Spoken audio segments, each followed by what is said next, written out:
d'ivoire cassé, les miroirs réfléchissent nos secrets. Les étoiles murmurent des histoires, mais le vent emporte nos mémoires. Des forêts pleines de mystères. Dans les vastes étendues de la savane, là où le soleil ardent semblait peindre de 1000 couleurs le ciel au crépuscule, vivait un jeune guerrier nommé Oulai, du peuple Wobé. Depuis son enfance, Oulai était fasciné par les mystères de la nature. Son grand-père, un ancien sage du village, lui avait appris que chaque créature sur cette terre avait une raison d'être, une histoire et une âme. Il lui disait souvent « La force ne réside pas seulement dans les muscles, mais dans le cœur et l'esprit. » Ces paroles résonnaient en lui chaque fois qu'il se trouvait seul face à la nature sauvage. Oulai était un guerrier courageux, habile avec sa lance, mais il n'était pas motivé par la violence.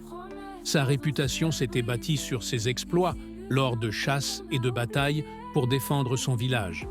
Mais au fond de lui, il savait qu'il cherchait quelque chose de plus grand, une sorte d'harmonie avec la terre et ses habitants. Il observait souvent les animaux sauvages et se demandait ce que cela signifierait de vivre en paix avec eux, au lieu de constamment se battre pour la survie. Un soir, alors qu'il gardait le bétail de son village, Oulai sentit une présence dans l'air.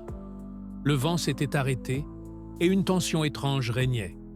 Soudain, un léopard surgit des ténèbres, silencieux et majestueux, ses yeux jaunes brillant dans la pénombre comme deux braises. C'était un animal redoutable, affamé et déterminé. D'un coup, Oulai comprit que cette rencontre n'était pas un simple hasard. C'était un défi, un appel à prouver sa force et son courage. Sans attendre, Oulai prit sa lance, prêt à défendre le troupeau. Le léopard bondit en un éclair, et un combat féroce s'ensuivit. Le cri puissant du léopard résonna dans la nuit, tandis que la lance d'Oulai fendait l'air avec précision. La savane, d'habitude calme et endormie, s'éveillait au son de cette bataille.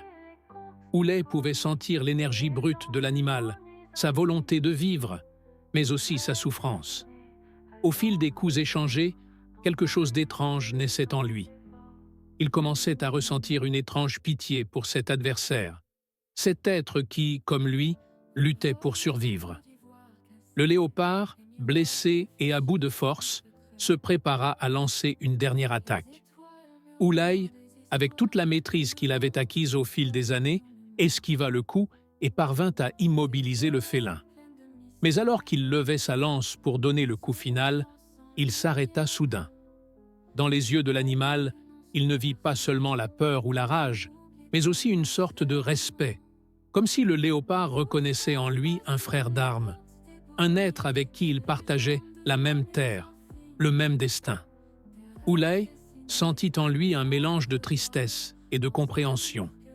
Au lieu de tuer le léopard, il décida de l'épargner. Il abaissa lentement sa lance et se redressa, toujours fixé par le regard intense du félin. Une idée étrange et audacieuse germa en lui, un acte de compassion que peu auraient osé. « Toi, noble créature de la nuit, » murmura Oulai, « je te libère, mais en échange, je te demande de ne plus attaquer notre bétail. Trouve d'autres proies, loin de mon village. Nous partageons cette terre. Ne forçons pas la haine entre nous. » Le léopard, comme s'il comprenait les paroles du jeune guerrier, se redressa et poussa un faible rugissement, signe d'une promesse. Il tourna lentement les talons et disparut dans l'obscurité, laissant derrière lui un sentiment de paix. Cette nuit-là, Oulai resta longtemps seul sous les étoiles, repensant à ce qu'il venait de vivre. Il comprit que ce geste de clémence n'était pas une faiblesse, mais une force nouvelle qui l'emplissait d'une sagesse ancienne et profonde. Dès lors, une paix fragile s'installa entre les hommes et les léopards de la région. Le village n'eut plus de problème avec les bêtes sauvages, et les anciens racontèrent l'histoire d'Oulai, le guerrier qui avait choisi de tendre la main à l'ennemi plutôt que de l'abattre.